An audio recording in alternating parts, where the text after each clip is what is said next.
हम मुन्नी झा आइ एकटा बहुत सुंदर ब्राह्मण के गीत सुना रहल छी। तो सुनू ई ब्राह्मण के गीत। घोड़ी बा चढ़ले अब थिने ब्राह्मण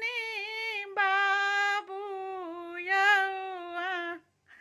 ब्राह्मण बाबू हाथ दूनु शोभन सुंदर फूलिया ब्राह्मण बाबू हाथ दूनु शोभन सुंदर फूलिया ब्राह्मण बाबू कथी बीनु आहु ब्राह्मण मुहमा मालिन भेलियौ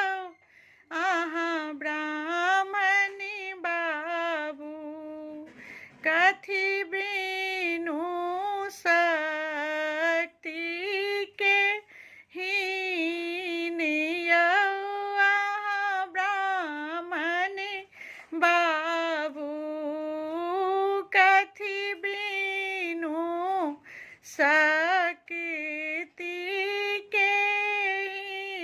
हीनियौ ब्राह्मण बाबू पान बीनु आहु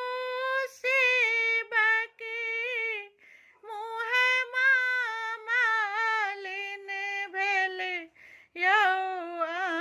सेवक बाबू जनौ बीनु भेल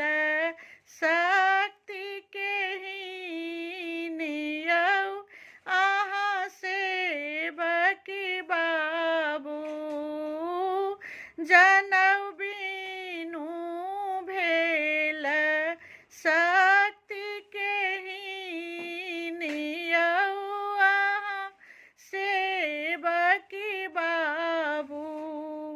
खाए